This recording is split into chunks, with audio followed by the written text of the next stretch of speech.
convido a todos que possam fechar seus olhos para que juntos, né, como uma grande família que somos, possamos unidos elevar nossos corações ao nosso Pai celestial, à nossa Mãe Maria, ao nosso irmão mais velho, como disse a Aine, né, nosso Mestre Jesus, pedindo a intercessão por essa noite, que eu peço ao meu Pai que interceda na vida de cada um que assiste esse estudo, que o Senhor possa transformar a vida, possa dar coragem, possa dar paciência, possa dar resiliência a todos nós que estamos passando por nossas provas, por nossas expiações nesse planeta. Peço também, Pai, por todos aqueles que passam por suas provas, mas que estão à margem ainda do seu saber, do seu conhecimento, não do seu amor, porque o seu amor penetra todos nós. O Senhor está sempre amparando cada um dos seus filhos e nos oportunizando, mesmo longe de ti, a voltar para o caminho, assim como o filho pródigo um dia voltou para a casa do seu pai. Peço por aqueles que estão enfermos, por aqueles que estão internalizados, para aqueles que estão nos seus momentos de dor, sejam físicas, sejam emocionais. Peço para os nossos irmãos espirituais que também nos habitam as zonas de sofrimento, que sua luz possa chegar aonde qualquer coração em dor neste momento esteja. Peço mais uma vez que nos abençoe nessa noite, expanda o nosso saber, nosso conhecimento, para que possamos compreender as palavras ditas e não possam ficar somente no nosso intelecto, mas que a gente também possa descer ao nosso coração e que tudo possa se transformar em ação. Fique conosco hoje e sempre, que assim seja. Muito bem, estamos iniciando, tivemos a primeira palestra sobre o livro Metamorfose, que foi, né, pela Jeane, quem escreveu. Infelizmente, não pude participar e tenho hoje a difícil missão de falar sobre este tema, família, dentro do contexto do livro. Bem, para quem já leu o livro, conhece, né, o personagem principal, né, que começa como pai, né, do Jorge, né, que é o senhor José Henrique. Então eu vou contar um resumo de como que se entrelaça esses dois espíritos, para depois entrarmos sobre o tema família e como as famílias são escolhidas, nosso planejamento reencarnatório como família, muitas vezes porque espíritos é, como eles se unem em família e, como disse a Anne, perguntem, gente, que vocês ajudam o palestrante. Mas vamos lá. O que acontece? O livro começa maravilhosamente bem, né, com o que está lá em Provérbios sobre que há sempre tempo para tudo, né? E começamos o capítulo com o tempo de nascer. Então, nós temos no início do livro o pai do Jorge, que é o José Henrique, que é o patriarca da família. Essa história se passa no interior de Minas Gerais. Cadê o meu amigo Demetrio? Estava falando que era de governador Valadares, né, Demetrio? Então, essa história se passa lá no interior, né, do seu estado de morada, né? Que morou, né? Não sei se nasceu. Mas, enfim. Então, o que acontece? Ele, como muitos fazem, alguns, né? Ou alguns foram altamente estudados, treinados, estudaram no exterior, viraram fazendeiros depois, outros foram fazendeiros na garra ali, na unha, mostraram, né, mais uma vez o seu espírito de liderança e construção. Com o José Henrique, pai de Jorge, não foi diferente, né? Ele era o patriarca de uma família muito rica, muito respeitada. A literatura diz que ele era um bonito, garboso, né? Cantava a mulherada da região toda, mas tinha uma personalidade muito rígida, intolerante. É, os funcionários dele, né, viviam, sentindo muitas vezes como escravo. Então, ou seja, ele não tinha essa relação só com os empregados, mas com a sua esposa, com seus filhos. Então, o que que acontece? Depois, eles têm, né, alguns filhos, e dentre eles, o Jorge, que nasce nessa família, né, e o pai, que deveria a ser aquele exemplo de conduta que a gente vai falar depois sobre, né, sobre a família como um todo, que deveria orientar, né? E aí a gente entrando no conceito de família, o pai e a mãe, eles vêm, acolhem os irmãos para que sirvam de orientadores. Então, ou seja, nós que somos pais, somos, né, as mulheres que são mães, que estão na posição de pai e de mãe, saibamos sempre que nosso papel é orientar nossos filhos. Foi por isso que nós viemos antes deles. Mas, continuando. Então, o José Henrique, ele deveria cumprir o papel de pai. E o que que acontece? O Jorge, ele cresce não absorvendo as qualidades do pai, boas, mas ele absorve e vira um espelho do pai, mas não um espelho das coisas boas, mas principalmente dos comportamentos não tão bons. Vira mulherengo, é agressivo, né? E inclusive o pai chega até a cobertar esses comportamentos do filho, né? Então, ou seja, bem, então nós temos aí nesse capítulo mostrando, delineando a personalidade do pai e do filho. E aí a gente entra, né, no nosso tema. Para que que serve uma família? Como é constituído uma família? E por que espíritos? Vamos imaginar, quando a gente olha, parece que eles são iguais e por que que eles se encarnam na mesma família e por que que, né, as coisas acontecem. Primeiro, nós temos sempre que lembrar, voltando a um papel extremamente importante, que é o papel da família dentro da sociedade. Desde que nós começamos o nosso processo reencarnatório neste planeta, todos nós nascemos no seio de uma família. Então, a família ela é constituída na base espiritual da evolução moral para dar sequência à construção de uma sociedade. Se uma família é desestruturada, toda uma sociedade também vai crescer desestruturada. O que que eu quero dizer com isso? Que se ou quando nós olhamos a sociedade e vemos como ela está desestruturada hoje, isso é o reflexo da desestrutura ou da desestruturação das famílias. Quando a família se curar, todo mundo também vai se curar. Por quê? Nós apresentados por Jesus no papel de Pai, né, como Deus, então nós somos partes de um todo. Então, se cada um vai se curando, o todo também vai se curar. Então, da mesma forma que é, eu vi isso numa palestra de Valdo, eu achei muito brilhante a ideia de como que pequenas partes fazem parte de um todo.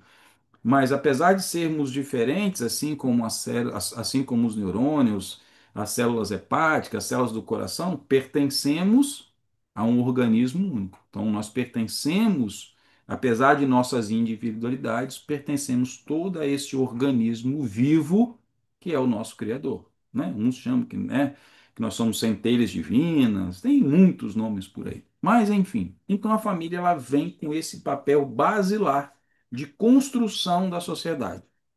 Pai, mãe, filhos, para que a gente possa continuar. Dentro da ótica espírita, né, que é o que nós estamos estudando, não poderia ter reencarne se não tivesse um pai ou uma mãe, uma família. Essa seria o melhor dos mundos. Mas vamos seguindo. Então, o que que acontece? A compreensão desta relação de família, né, é o que traz a base da doutrina e compreender, né, essa questão da imortalidade da alma e por que ela é tão importante nesse plano. Né? Eu gosto muito, né, uma ideia que Kardec nos traz, fala que o nosso processo de encarnação é uma escada, né, no qual todos nós devemos subir. E cada encarnação é um degrau desse. Então, não poderíamos chegar aonde chegamos se não tivesse o papel da nossa família. Então, a família ela cumpre um papel ou um degrau muito específico neste processo nosso de evolução. Então, ou seja, mas quando a gente olha a história, né, que a gente está que estamos iniciando para acompanhar a trajetória de Jorge ao longo do seu caminho de metamorfose. Então, por que que como que funciona o processo de escolha num processo da família, num processo reencarnatório? Como funciona o papel de pessoas semelhantes ou totalmente diferentes dentro de uma família? É isso que nós vamos tentar responder essa noite e a Geu já está ali para nos trazer uma pergunta. Fala, Geu.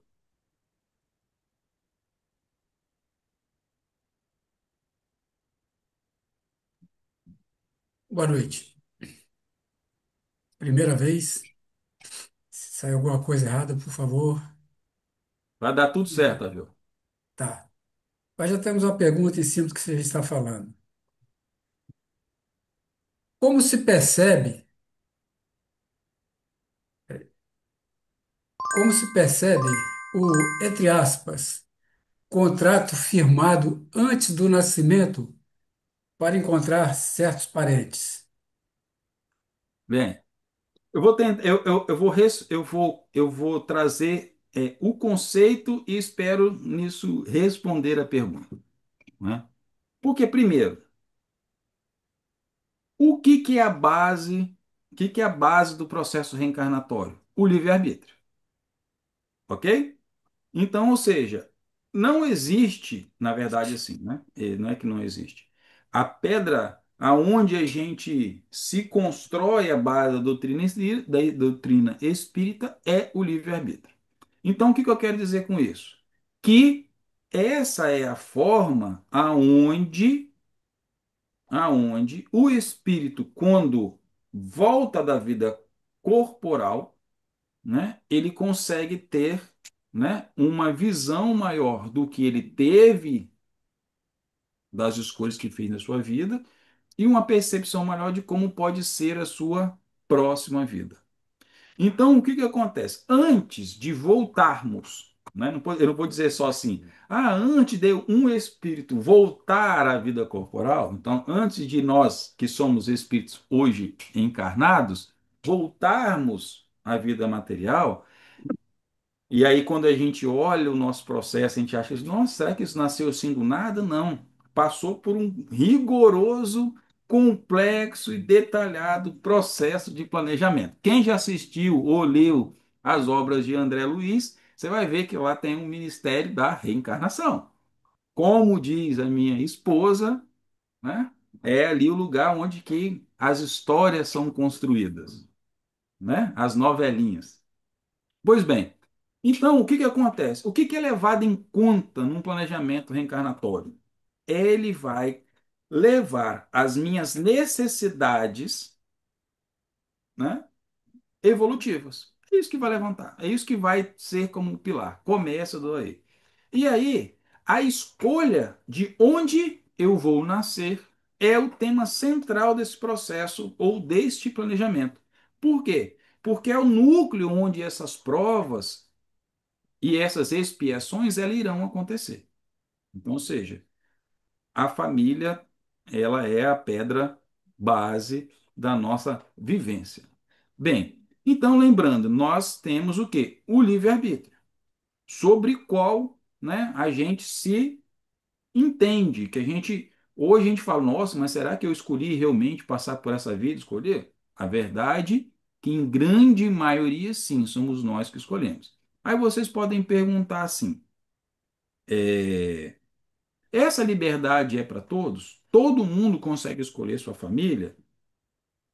Então, o que que acontece? Nós vamos, né? Nós vamos, antes de entrar da não escolha, eu vou voltar para a questão de quando a gente escolhe. Então, o que que acontece? Nós temos, como o próprio Kardec diz, nós podemos escolher o gênero das nossas provas. A gente não vai dizer exatamente o que a gente vai colocar. Então, por exemplo, numa família, eu posso vir em uma família para desenvolver o que todos nós, né, falamos assim, eu quero tanto. Isso é uma qualidade que todos nós buscamos, que é o quê? Paciência. Todo mundo quer ter paciência. Eu quero ser mais paciente. Então, nós vamos escolher uma família que vai, e aí entra a questão, né, de provas e expiações que vão fazer com que a gente realmente adquira esta paciência. Então, nós adquirimos o, o gênero da prova. Ah, mas então eu posso chegar num ponto de escolher, muitas vezes eu vou ser filho de Ciclano, filho de Beltrano? Bem, isso muitas vezes, né, não é tão possível. Por quê? Porque o eu querer ser filho de Ciclano e de Beltrano também participa de que Ciclano e Beltrano também me aceitarem como filho. Então, muitas vezes, num processo, eu tenho a minha necessidade e vou encontrar uma família aonde que todo mundo está buscando coisas semelhantes. Então, qual foi a pergunta? Repete aí.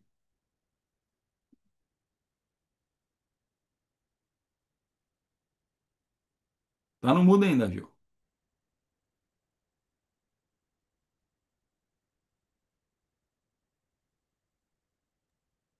Pronto. Repete a pergunta. Vamos lá. Como se percebe o contrato espiritual firmado antes do nascimento para reencontrar certos parentes? Bem, antes de eu continuar e respondendo diretamente como que a gente percebe, né, hoje que somos todos adultos, a gente vai olhar para o nosso passado e vai ver as experiências que mais se repetem dentro do nosso contexto familiar. Isso vai nos dar a tônica do que a gente veio colocar. O que eu quero dizer? Ah, eu tenho um irmão, eu brigo com meu irmão o tempo todo. A gente nunca concorda com nada. Isso traz alguns indicativos.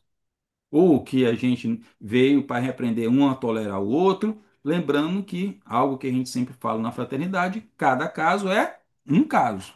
Então, ou seja, mas quando a gente olha, analisa aquilo que é muito, muito, que salta nos nossos relacionamentos familiares, ali está um indicativo daquilo, ou, né, ou não, um indicativo daquilo que nós estamos, como família, buscando construir. Sim, Angel. Então, em cima do que você está falando agora, temos uma pergunta aqui.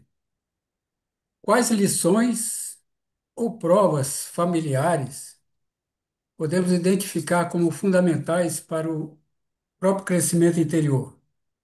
Então, Angel, é difícil dizer, né, de que qual, o como ou o que cada um tem que trabalhar.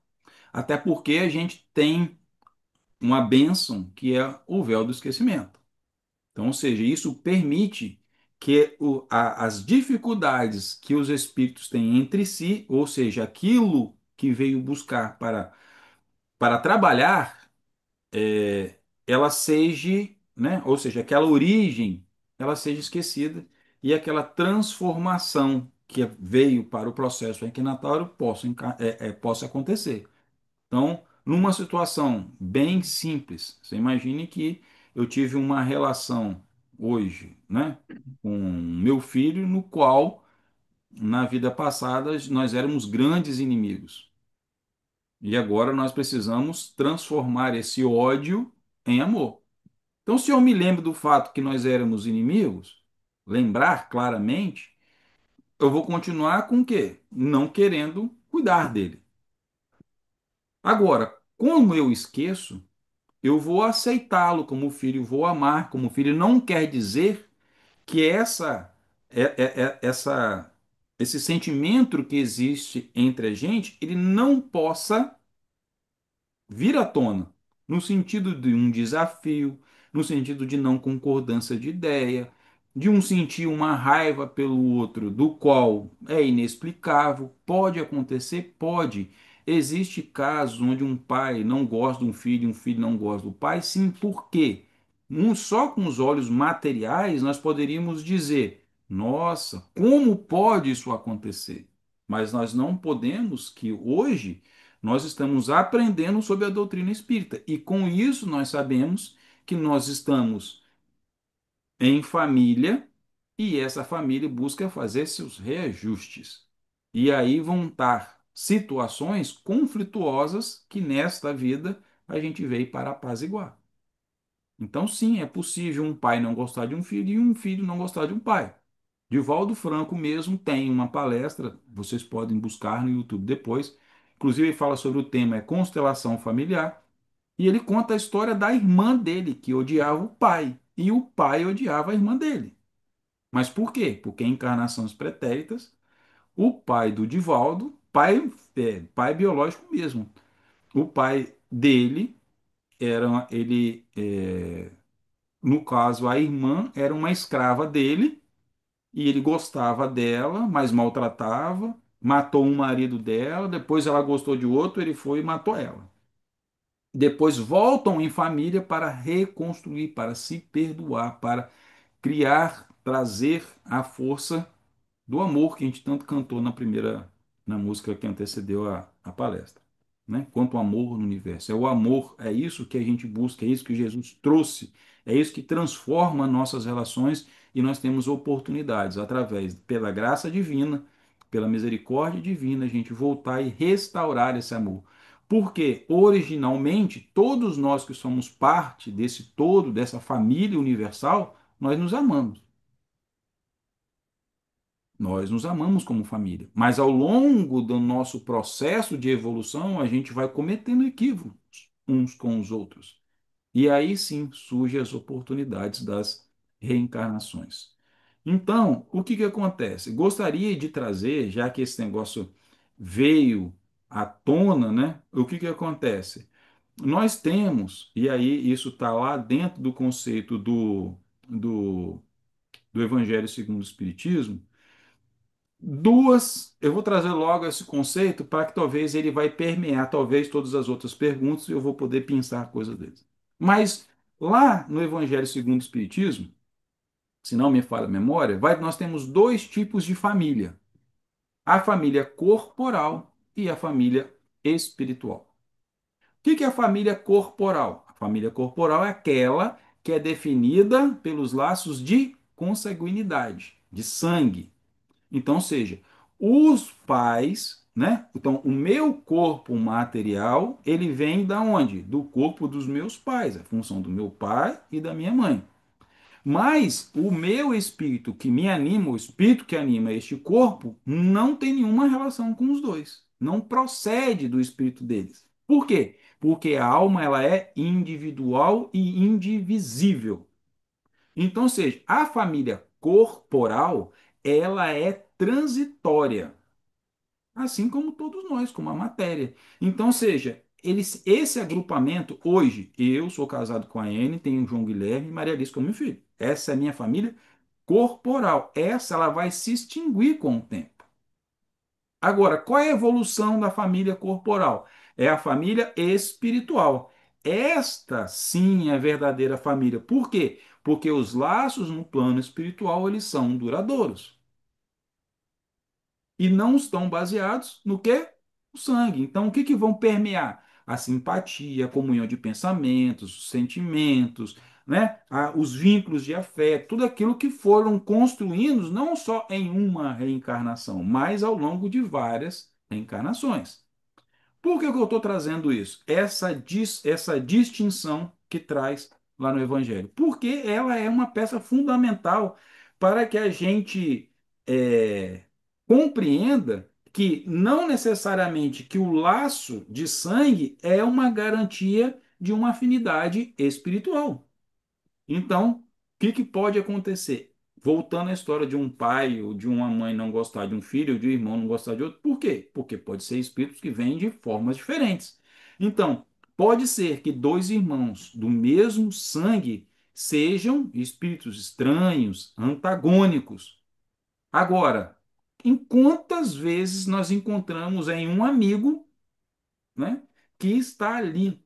Parece que hoje a gente consegue entender, né? Fala assim, nossa, parece meu irmão, parece que nasceu da minha mãe, eu reencontrei. Por quê? Porque esse sim pertence à nossa família espiritual, são os vasos. Então, é isso que compõe. Então, a família material, ela é como se fosse um grande colégio, um educandário, entre nós que somos estudantes, vamos nos unir com o propósito de nos educarmos.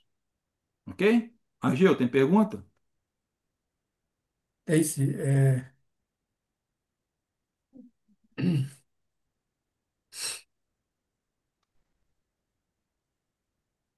De que forma o perdão e a paciência dentro do convívio familiar tem ajuda a fortalecer os laços eternos? Muito bem. O que que acontece? Nosso processo, nossa compreensão, a nossa educação moral, né, o tão sonhado, a reforma íntima, né, ela vem do quê? Da educação dos nossos sentimentos. E exatamente de aparar essas arestas que elas vieram das nossas encarnações e dos nossos processos com os nossos semelhantes de vidas pretéritas. Tanto é que está na dinâmica, no mandamento de Jesus, que ele nos, né, pegou os 10 mandamentos e trouxe o quê? Amar a Deus sobre todas as coisas e o próximo como a ti mesmo. Nos traz aí uma dinâmica da importância do nosso alto amor, da gente se conhecer. Quando a gente vai lá na lei do amor, da justiça, do amor e da caridade, a gente começa a falar de justiça, que é não é fazer ao próximo aquilo que a gente quer que seja feito com a gente, então amar o próximo como a si mesmo. Entender que existe o próximo num processo de evolução, num processo de relacionamento. Ok?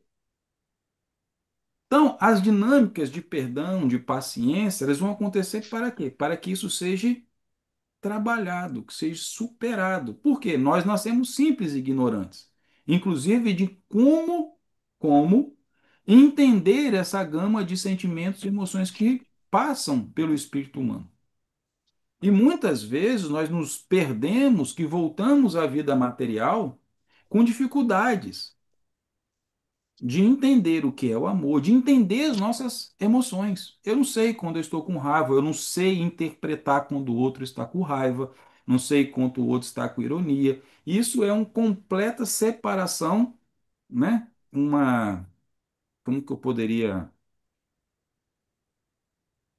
a gente esquece do nosso processo emocional. Então a gente volta para a gente voltar a Sim. fazer conexões com as nossas emoções e nossos sentimentos e a Vou partir fazer daí uma começar a palestra.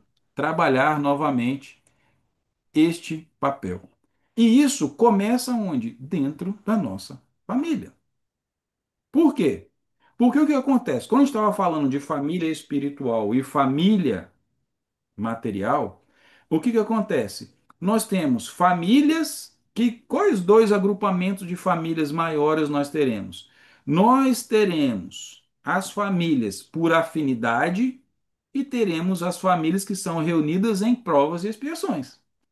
Se nós estamos um planeta de provas e expiações, a probabilidade de sermos uma família de provas e expiações, ela é muito grande. E aí vai entrar trabalhar tudo isso. Ah, mas o que que seria então uma família por afinidade?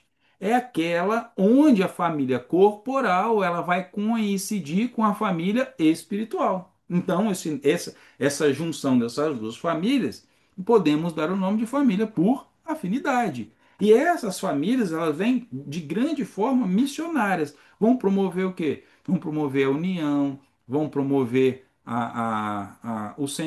as pessoas olharem, olha que família bacana, né? Promover, ser um exemplo de família. Vamos dar um exemplo muito claro, para mim, assim, saltamente, quando a gente fala de família por afinidade, José, Maria e Jesus. A família por afinidade. Corações que se uniram, Maria e José se uniram para ser os tutores de Jesus. Olha só. Então tá aí, família, vem com um propósito, né, de missão. Tanto que Maria está aí com a gente até hoje, São José também. Fala, Gil. Acho que daquela fala anterior chegou uma pergunta aqui. Vamos lá. O ódio em si já é um amor mal resolvido, verdade? Do exemplo que foi citado, então, pode ter amado muito o filho em outra encarnação e atualmente estão restaurando este amor. Pode, porque a gente popularmente conhecemos, né, na sabedoria popular, fala que o ódio, né, é um amor doente. E quando exerce a função do perdão, esse amor ele é restaurado. E se a gente parte do princípio que nós somos todos amor, porque viemos de Deus, e Deus ele é perfeito, as qualidades também estão na gente. Então, tudo que vivemos de experiências negativas são apenas distorções desses, como eu poderia dizer, né? Talvez desses raios do amor, né? O amor fraternal, todas as vertentes que o amor tem. Então esta relação ela está totalmente ligada, ela está sempre permeando o amor. Einstein mesmo, ele trouxe quando ele trouxe a teoria da relatividade, todo mundo zombou dele. Veio trazendo todas as leis. E depois, já um tempo, a filha dele, que ele trocou mais de 20 mil cartas. Em uma das cartas, ele diz que ele seria ridícula, quando ele falasse isso, né? Ou seja, isso fosse o conhecimento do mundo que ele disse, de que existia uma lei que sobrepunha a lei da relatividade, a lei da física quântica menor, da menor, do eletromagnetismo, que era a lei do amor. Ele só estava corroborando aquilo que Jesus veio há 2000 anos falar. Só que ele era no cunho científico, porque o amor é a força que tudo transforma. Então, quando a gente fala de perdão, o perdão é o quê? É uma vertente de cura do amor. Qual o resultado do perdão? O amor. Nos traz de volta o amor. Jesus trouxe isso muito bem explicado na dinâmica familiar quando ele fala do filho pródigo.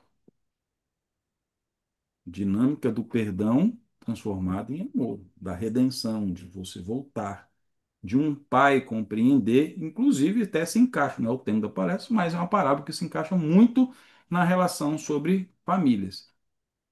Então, voltando, nós temos lá a família, a família que é por afinidade, mas grande parte de nós estamos em família de provas e expiações. Por quê? Porque nós vamos reunir sobre o mesmo teto espíritos que em vidas passadas foram completamente estranhos um ao outro, foram divididos por antipatias e vem se alastrando isso por todo mundo. Então, ou seja, vai se tratar sempre, em grande parte, estou falando por que em grande parte? Porque nós estamos num planeta de provas e expiações. Quando a gente olha a doutrina espírita, a gente vai lá no livro dos espíritos, a gente vai ver que num planeta de provas e expiações, a maioria dos espíritos ainda são espíritos com o coração cheio de maldade. Depois, quando a gente entra no planeta de regeneração, aí lá a grande maioria já não vai ser, mas ainda terá espíritos com maldade no coração. Então, ou seja, imagine, nós vamos unir sobre o mesmo teto, espíritos que foram o quê? Que se prejudicaram muito em vidas passadas. Não significa que foram sempre família. Eu posso ter prejudicado um outro que não era meu filho, e ele vem como meu filho nesta vida. Então, nem todo mundo que está em família hoje não necessariamente já esteve como. Ah, porque muitas vezes a gente fala assim: ah, eu era um pai que matou um filho, hoje meu filho vem como pai. Não necessariamente, ok? Então, o que embasa tudo isso é o quê? É que por trás, né, vou usar a expressão da N, né? Um balaio de gato, né? O que tem por baixo nisso aí? Reconciliação e reajuste. Então, ou seja, o lar ele vai se converter em um canto sobre uma ótica purificadora daquele campo de batalha que a gente já travou lá no passado. Então, ou seja, e aí? Qual é essa diferença de prova e expiação dentro de um contexto de família? Isso é importantíssimo a gente começar a pensar sobre isso e até conceitualmente, porque a gente escuta tanto esse termo prova, expiação, estamos numa transição de planeta de provas e expiações, mas o que é prova, o que é expiação? Então, prova. Prova é um teste, é um desafio existencial do espírito. Vamos imaginar dentro do contexto do livro, ok? Nós temos lá o pai, que era mulherengo, que era isso, que era aquilo. Eu venho o seguinte, olha, eu já fui tudo isso.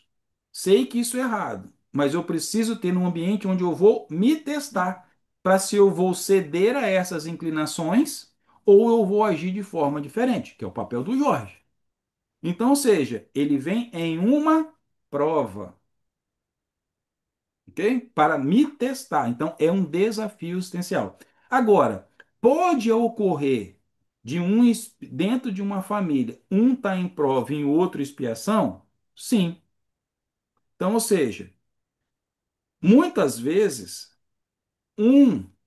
uma pessoa, ela vem com uma deficiência física, por exemplo, em função de algo que ela fez em vidas passadas. Então, ela vai passar por um processo de expiação. Agora, o amor do pai e da mãe eles estão passando por uma prova. Por quê? Eu preciso desenvolver um amor desinteressado. Eu vou cuidar de alguém. Então, para os pais pode ser uma prova e para o filho uma expiação, ok? E a expiação é a consequência direta e dolorosa das nossas ações cometidas no passado.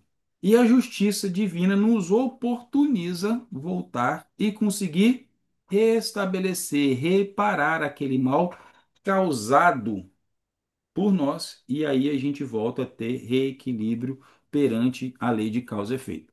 A gente está falando de família, eu vou contar essa história que eu já contei mais de uma vez, então quem já sabe, me perdoe, mas eu tenho que contá-la nessa relação de expiação. Uma vez, eu estava lendo uma revista que eu assinava, chamava Revista Cristã do Espiritismo, e ela trouxe a seguinte história, que tinha um casal espírita no qual eles queriam ter filhos e estavam naquele processo né, do casal não conseguir. Então passaram muito tempo ali, processo, tentando, até que um dia ficaram grávidos. Ficaram super felizes, né? Finalmente o filho desejado estava por nascer. Quando chegou lá no momento, que eu não entendo disso, né? Não lembro como contar na história, mas descobriram que aquele bebezinho que eles tanto esperavam, ele tinha uma doença muito grave e que não iria resistir após o parto. Então ele ia nascer e iria morrer de um tempo. Bem, isto tomou desespero da família, mesmo sendo espíritas. Mas, ao mesmo tempo, eles tinham esperança de que o diagnóstico podia estar errado.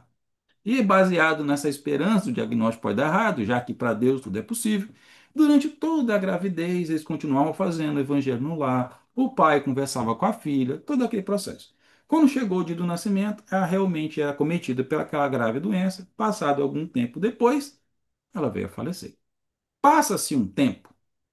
E um dia, numa reunião, na casa espírita deles, como acontece muitas vezes na fraternidade, numa palestra, o médium está incorporado. O coordenador da casa então diz: Olha, hoje nós temos uma presença que foi autorizado se, né, falar. Eu vou dar agora a passagem para ela. E aí esse espírito se comunica: Gente, eu estou vindo aqui essa noite, porque eu já fui autorizado. Então hoje eu vim aqui agradecer muito, muito, muito ao meu pai e minha mãe, porque se hoje eu posso me comunicar é graças a eles, porque eles me aceitaram a vir numa situação muito difícil. E aí o pai e a mãe já começam a falar assim, essa história parece que eu conheço, né? Para ali. Então foi assim, olha, o meu pai e minha mãe me amaram. E eu vim com uma grave doença que foi fruto das minhas desorganizações pretéritas, que somente através de uma encarnação eu poderia drenar essas energias maléficas e eu poderia voltar aos plano espiritual de uma forma melhor. Então, graças ao carinho do meu pai e da minha mãe durante todo o processo, às vezes que eles faziam o evangelho no lar, quando meu pai chegava e cantava, aí o cara já foi, né? O pai e a mãe já foram identificando a história. Então foram essas energias salutares que fizeram com que eu me curasse como espírito. Então eu vim hoje. E aí ele revela, vira para né, o casal que está na plateia e fala: Muito obrigado, pai, muito obrigado, mãe, por vocês terem me acolhido e vocês são parte da minha cura.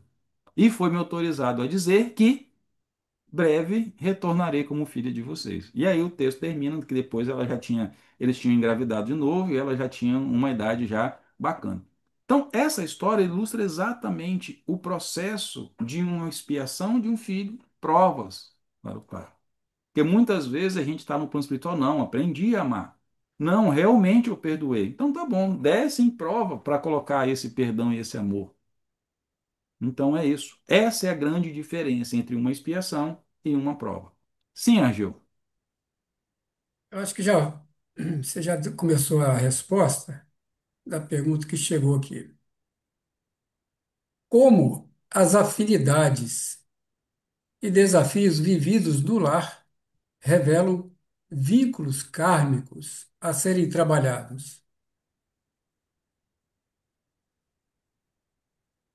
Olha, vou voltar a dizer, né? Essa pergunta é meio parecida com o que foi feita, acho que aí para trás já. A melhor forma, né? Eu não consigo dizer como, né? Porque acho que a pergunta fala como, não é isso? Porque a pergunta foi grande, eu acabo.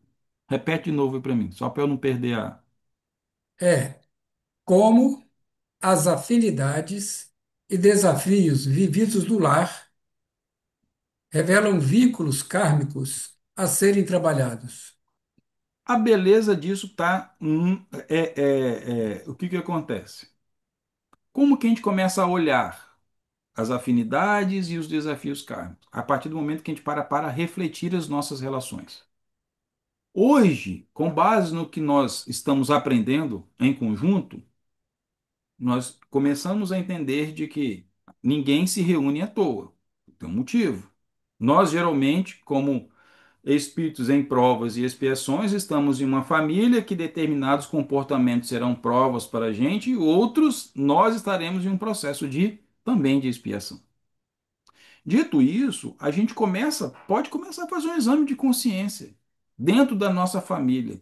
O que que nós temos afinidade, o que que nós não temos afinidade, com quem nós temos mais afinidade, com quem que nós temos menos afinidade, com quem eu tenho mais conflito, com quem eu tenho menos conflito. Isso vai começar a direcionar aquilo que a gente veio buscar como missão de família. Aquilo, se eu estou numa posição de. Porque todos nós exercemos para aqueles que escolhem a paternidade e a maternidade, mas nós também somos filhos. Ou se eu não sou pai e não sou mãe, mas eu sou irmão e sou filho. Qual a minha relação com meu pai, com a minha mãe, em relação com meus parentes mais próximos? Porque parte não, a nossa missão, o nosso projeto reencarnatório, ele está escrito nessas entrelinhas dessa relação familiar, seja com pai, mãe, irmão, tio, avô e avó, de ambos os lados, né? Porque a gente tem a nossa ascendência paterna e a nossa ascendência materna. Como é que está esse relacionamento?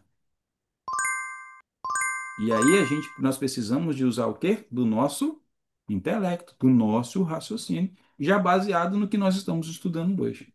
Sabendo de antemão de que eu posso vir numa família, necessariamente, poxa, mas será que ele já foi meu parente na vida passada? Vai depender da intensidade, muitas vezes, das nossas relações. E se a gente se perguntar intimamente, a gente consegue saber.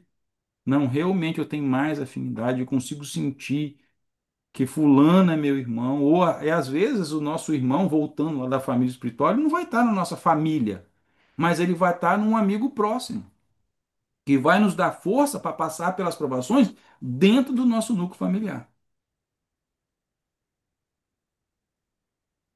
Então, quando que a gente passa a ter consciência disso? A partir de quando a gente entende esse processo de escolha, planejamento, provas, expiações, e aí eu começo a entender a continuidade da vida e começo a entender esse cíclico e das coisas que estão acontecendo em minha volta. Então, muitas vezes, realmente o nosso familiar espiritual não está dentro da nossa família. Ele vai estar fora. Por quê? Porque ele vai servir como ponto de apoio. Vai ser aquele que eu vou chegar e falar assim, cara, eu estou querendo matar minha mulher. Ele vai assim, rapaz, não faz isso não. Ela é tão boa para você. Ou chega a esposa, vai chegar para uma amiga minha, eu não aguento mais meu marido. E fala assim, menina, abre o seu olho. Você está vendo só as coisas ruins que ele faz, mas não é possível. Vocês se juntaram por algum motivo.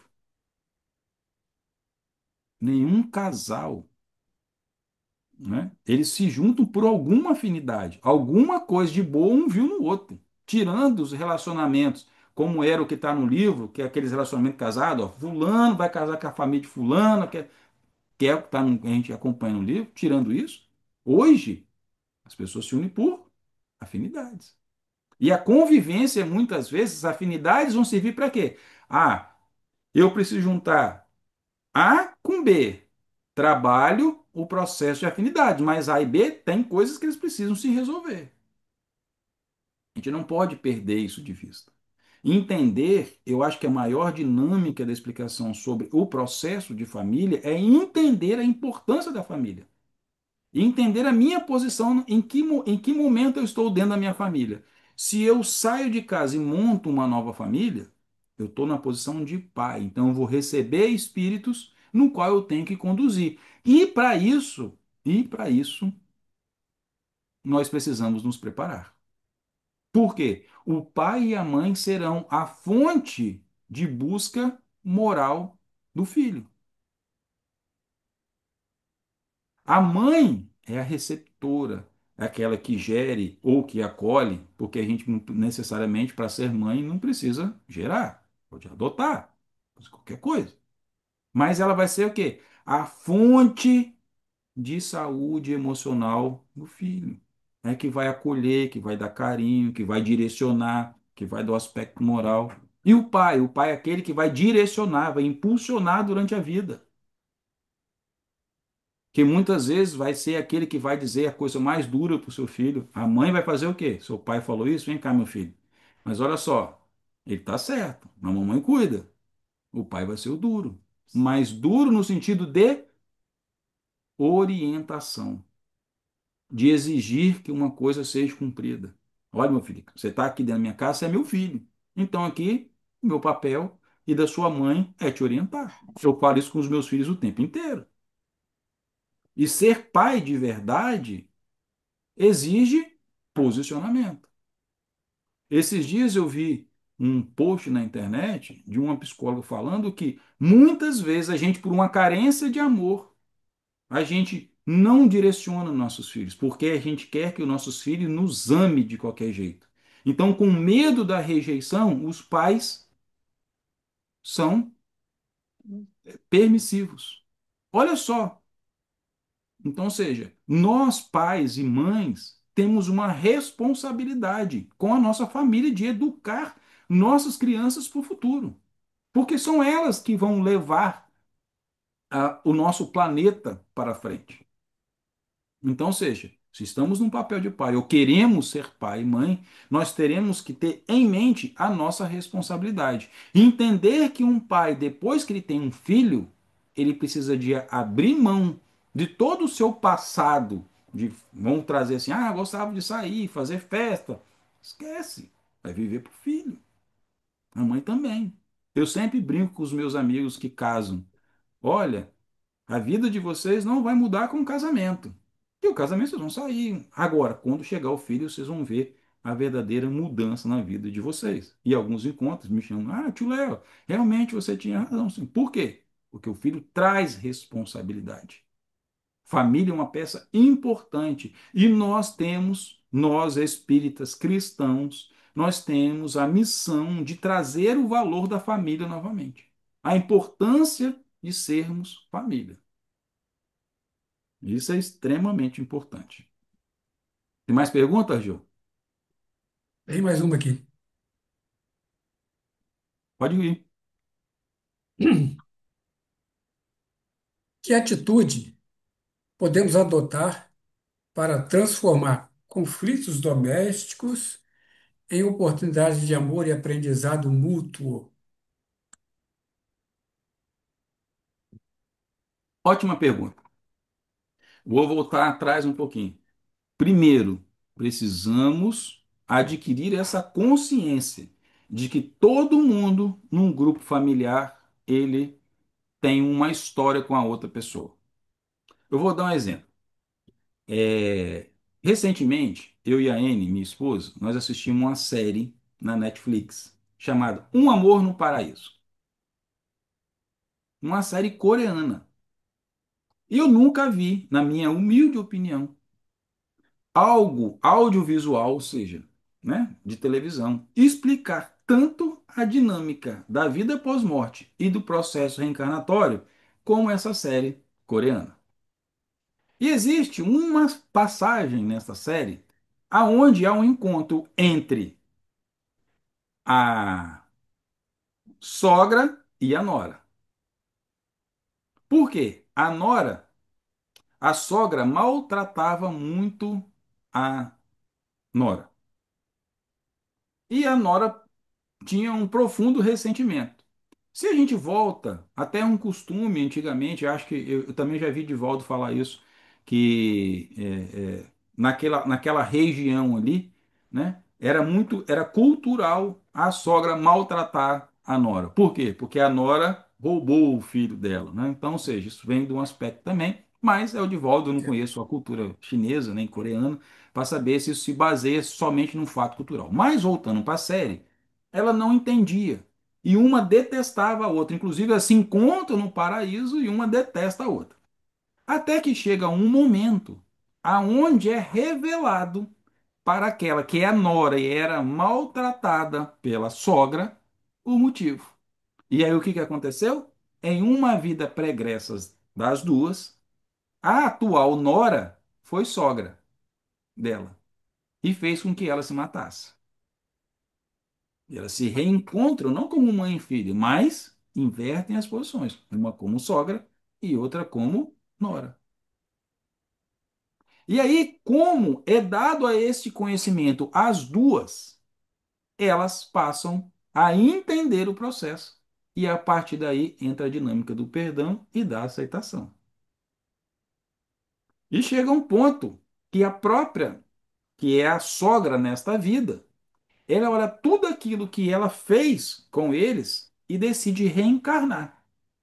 E a escolha do processo reencarnatório para ela, e aí lá eles têm um livrinho, cara, olha, eu recomendo que todo mundo assista essa série. E assista assim, com os olhos da quem estuda a doutrina espírita, que vai conseguindo perceber essas nuances. E a gente está falando de processo reencarnatório. Então lá a pessoa ela vai escolhendo as suas provas. Lá também tem nesse paraíso existe o departamento da reencarnação. E quando o filho olha para a prova da mãe, fala assim: mãe, a senhora está doida. Não, mas é a minha escolha, porque eu sinto que assim eu vou pagar os pecados que eu cometi com vocês. Então, ou seja, é uma série coreana, não estudaram o livro dos Espíritos e eles mostram claramente o que a gente vê. E também não ler as obras de André Luiz e mostram exatamente. Isso só prova a veracidade das informações dos Espíritos. O que que vai mudar? É uma palavra, um jeito, concepção, porque no plano espiritual existem as colônias em cima de cada país que agrupam, e aí existe também uma outra, né, conjectura dos processos reencarnatórios vindos de outros orbes que chegaram a dividir, né, dentro do nosso planeta, os povos, e, enfim, aí é tema para outra conversa. Mas o que que traz essa relação? Porque na família, né? A família, ela vai trazer isso. E aí a família é extensiva. A gente traz a sogra aí, gente. Os sogros, nós que seremos sogros e sogras no futuro, né? Vamos ser bonzinhos aí com os nossos genros e nossas noras. Mas, brincadeiras à parte. Então, ou seja, a família, ela não é um palco neutro de atuação do espírito. Ao contrário, é num ambiente familiar que vai funcionar esse grande catalisador de quê? De trazer esses complexos, essas tendências, essas memórias que trazemos no nosso perispírito para que seja trabalhado. Então, ou seja, nossa dinâmica familiar ela é extremamente importante. E a compreensão exatamente dessa lógica por trás dessa constituição de família, ela não é um mero exercício do acaso, ou intelectual, ou que foi coisa, mas ao contrário, é uma ferramenta prática e poderosa para poder pacificar as pessoas. Compreender isso vira uma uma grande base, uma compreensão, né? Como uma ferramenta mesmo, que eu vou olhar e vou entender o lá aonde estou. Então, o que acontece? Talvez seja o nosso principal objetivo hoje, nosso que eu disse de fraternidade, com este curso e com esse tema. Mas o quê? mudar a nossa perspectiva, mudar a nossa forma como que olhando nossos vínculos familiares. Então, ou seja, quando a gente trazer para dentro de nós que nós não temos a família que nós gostaríamos, mas nós temos a família que nós necessitamos, aí nós vamos olhar esses desafios e esses conflitos não como o olhar de um fardo injusto, mas sim como uma oportunidade de reparação. E aí eu deixo de ser aquele cara resmungão e passo a ser um cara que a gente ouve muito essa palavra, mas um cara resignado. Eu consigo entender a função que eu estou exercendo dentro da minha família. Mais pergunta? Não, terminou. Então, aí o que que acontece? O que que vai levar tudo isso, né? A nossa autorreforma vai ser um grande ponto de o grande ponto de partida. Por quê? Porque essa transformação do nosso ambiente familiar, ele começa com a nossa própria transformação. E hoje o que a gente mais escuta, aí vamos voltar lá ao mandamento de Jesus: amai o próximo como a ti mesmo. E compreender a partir de hoje isso, eu começo a olhar o seguinte: eu não posso mudar o meu pai, eu não posso mudar a minha mãe, eu não posso mudar o meu irmão, eu posso mudar quem? Somente a mim. Então, a autorreforma ela passa a ser o primeiro passo rumo a essa pacificação do lar. Então, ou seja, é focar nas minhas melhorias, na minha paciência, na minha tolerância, no meu respeito, na compreensão. Então, ou seja, a partir do que a gente começa a melhorar, a gente muitas vezes começa a estimular que o outro também melhore. Um outro passo que vai acontecer é o quê? Nós entendendo todo esse processo, nós vamos partir para conversas. Nossos relacionamentos, eles serão construtivos e não mais agressivos. Então, ou seja, eu entendendo ou compreendendo que eu posso ter um grande inimigo dentro do meu seio familiar, veio de, no lugar de usar o que eu costumava usar, ou seja, as armas de agressão, sejam agressões verbais, sejam agressões emocionais, eu compreendendo hoje isso, o que que vai acontecer? Eu tendo consciência de que aquilo que eu falo, aquilo que eu vou agredir verbalmente, emocionalmente, vai continuar reverberando para onde? Para o futuro.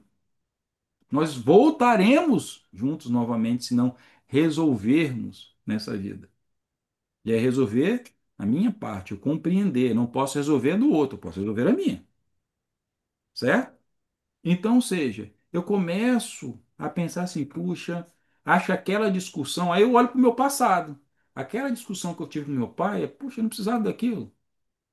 Poxa, eu fui tão inconsequente. Ou aquilo que eu tive com meu filho, ou com minha irmã, ou com meu cunhado, família extensa. Então, ou seja, melhor a gente evitar as palavras que machucam as pessoas, ou a indiferença dentro da nossa família. E aí buscar, e esse é um treinamento nosso, buscar sempre o quê? Equilíbrio, compreensão.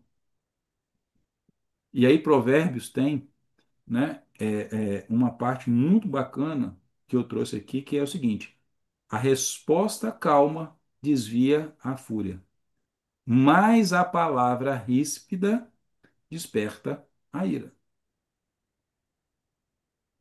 Esse é um ensinamento que depois eu vou imprimir, vou botar na frente da minha mesa, vou botar em alguns Ô, lugares João, espalhados aqui em casa para eu não perder esse ensinamento depois de hoje, porque essa de Provérbios, realmente, dentro do nosso contexto familiar, é extremamente importante.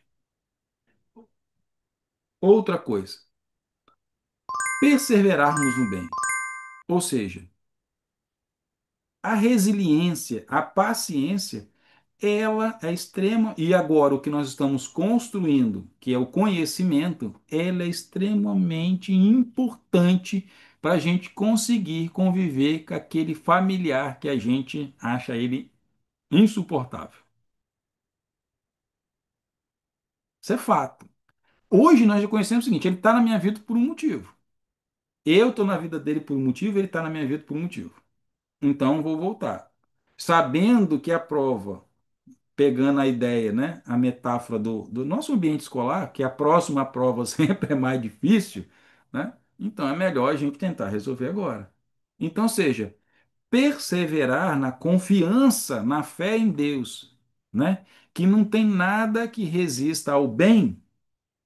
Então, seja, eu continuo fazendo bem. Então, manter a calma, mesmo quando, né?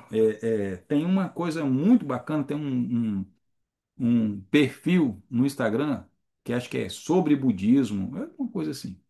Olha, esse perfil é para o relacionamento familiar é muito bom, porque traz o budismo, ele complementa muitas coisas do espiritismo, mas é ensinando a gente até de uma forma mais prática dos relacionamentos, sobre discutir, quando falar, como falar, quando calar, quando não calar, de que forma falar. Essa ideia que nós temos de estarmos, de querermos impor a nossa verdade e sempre estar certos o tempo todo, então vale muito a pena folhear alguns ensinamentos do budismo que vai nos auxiliar nos nossos relacionamentos familiares. Outra coisa, o Divaldo fala que nesse conflito que ele teve na família com o pai, lembram que na história eu contei que ela era casada, o pai dela matou o marido, esse marido fica infernizando eles o tempo inteiro. E o Divaldo só consegue ir tratando esse cara com um ponto que a gente escuta o tempo inteiro, chamado Evangelho no Lar. Esse é um ponto importante para as famílias. Por exemplo, podemos pegar até carona nos nossos estudos de sexta-feira, passei o nosso ponto de Evangelho no Lar. Ao terminarmos a sessão, a gente volta para a nossa família e vamos falar um pouquinho, 5, 10 minutos, sobre o que a gente aprendeu naquele dia, como que a gente consegue colocar em prática, porque a gente vem tendo nessas sextas-feiras ensinamentos maravilhosos no nosso crescimento moral. Então, o Evangelho no Lar, ele vai trazer o quê? A palavra, os sentimentos, esse amor para dentro do nosso seio familiar e automaticamente, como o amor é contagioso, isso vai se espalhar a esses irmãos que são os nossos desafetos, são os nossos cobradores, porque nós não fomos boa bisca, então todo mundo tem um cobrador que ele passa a compreender melhor, inclusive até a própria dinâmica do perdão. Então, o Evangelho no Lar é um remédio reditivo para a família. Por quê? Porque eu sou um espírito encarnado. Os outros meus familiares também são. Então, espiritualmente, né? Ou seja, conscientemente encarnado, eu não lembro, mas meu espírito lembra. Então, vai ser o quê? No Evangelho do Lar, que também vamos, com essas energias reditivas, também ir trazendo os bálsamos para o nosso espírito. Porque nós já sabemos hoje que tudo aquilo que nós sofremos no nosso campo material, ele advém primeiramente do nosso campo espiritual. Então, essa compreensão, ter a companhia dos nossos benfeitores, sabemos que no Evangelho do Lar podemos e devemos colocar uma água para ser compartilhada com todos.